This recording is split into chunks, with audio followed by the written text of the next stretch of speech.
Umalis ka na nga dyan. Tama na nga yan. Nagtawa ka pa sa mukha.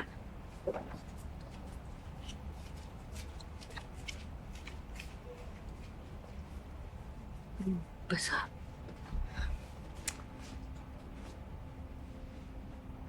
Mahal?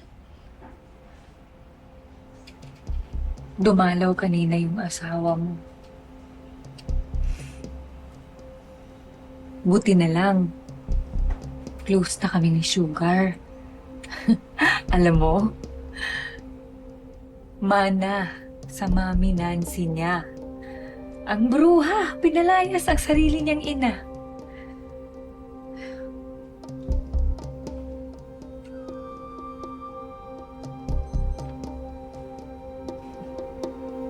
Mahal, alam mo naman na marami na akong na-invest sa'yo, di ba? Kaya hindi na kita pakakawalan. Akin ang lahat ng to. Akin ka lang. Akin.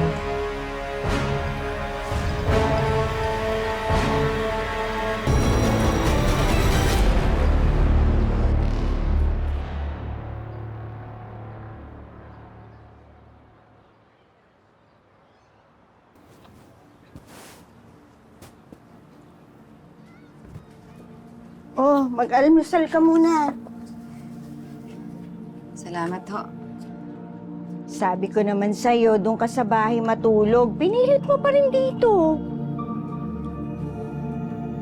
Hindi kaya pineperahan lang niya yung asawa ko? Ginagamit lang niya si Javier? Ay, amo ko. Hello? Sir? Hello, sir? I'm sorry, Raquel. I just need to confirm that you'll be back in 2 weeks' time.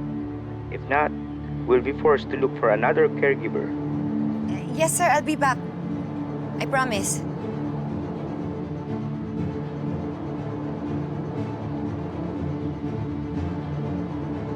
Paano ko maaayos ang gulo ng pamilya ko? Kailangan mabawi ko sila bago ako bumalik sa trabaho. Lalong-lalo na ang anak ko.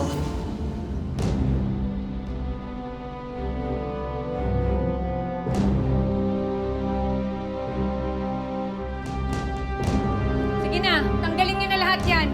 Wala kayong ititira dyan, ha?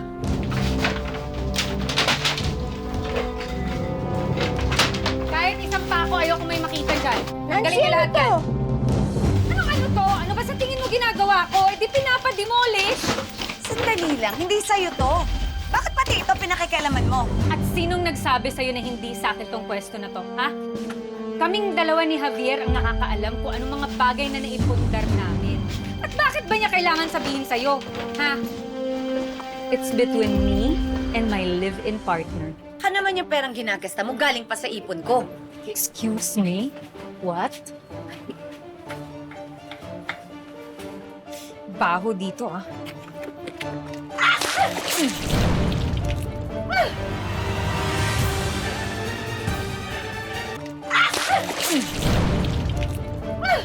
Tama na!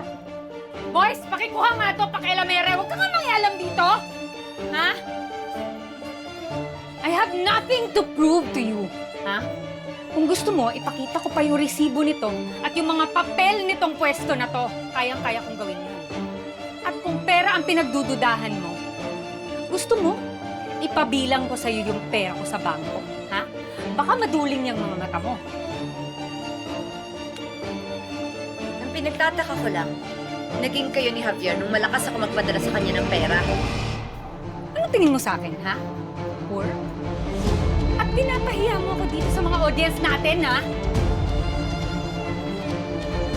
May 3 question ako sa'yo, ha? Yung unang tanong ko, bago ko isampal sa'yo yung katotohanan, mayaman ka ba? Hindi. Tama na! Pangalawang tanong, nag-college ka ba? Hindi.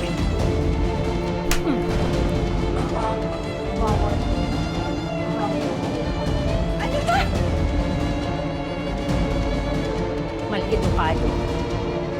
huling katanungan.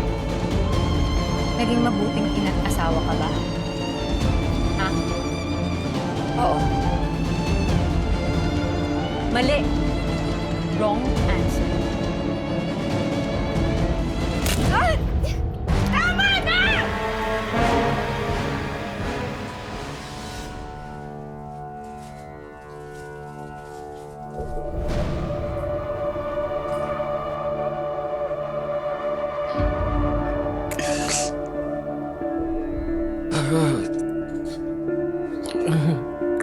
Sir Javier?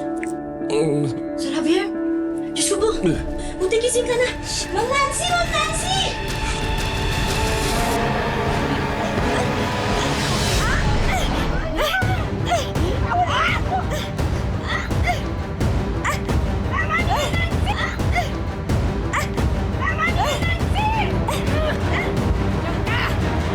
Stupid! Ma'am! Gising na po si Sir Javier! What?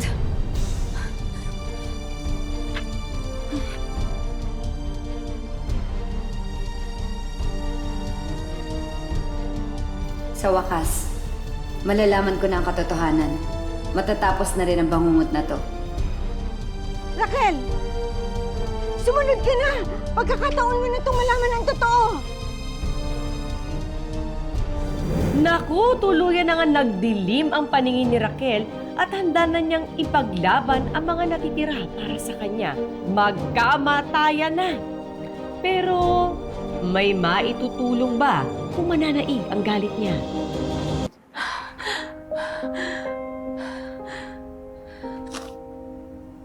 Javier!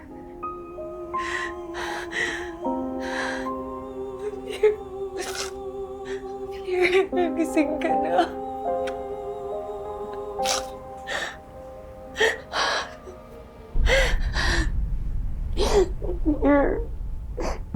Ma'am, huwag na po kayo tumulo dyan, ma'am. Ma'am, hindi na nga po kayo pwede dito, ma'am. Ma'am, ma'am, huwag na po. Labas na lang po kayo, ma'am. Sandali lang. Ma'am, pasensya na po. Pinipigilan ko po siya, pero nagpupumilit pong pumasok.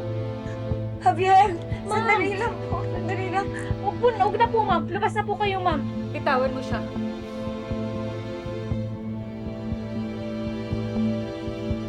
Sige, Raquel. Total, andito ka na rin naman. Kausapin mo yung asawa mo. Javier.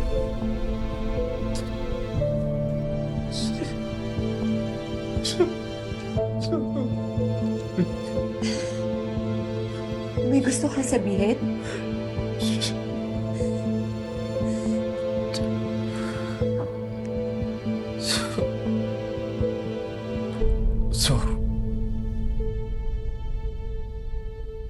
Maraming salamat sa pagsama sa ating istorya sa Tadhana. Nakaka-relate ka ba sa ating mga bida? Nako, i-comment mo na yan para sa iba't ibang kwento na punong-puno ng pag-asa at inspirasyon.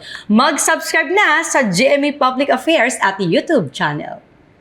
I-click na rin ang bell button para lagi kang updated sa pinakabagong storya ng Tadhana.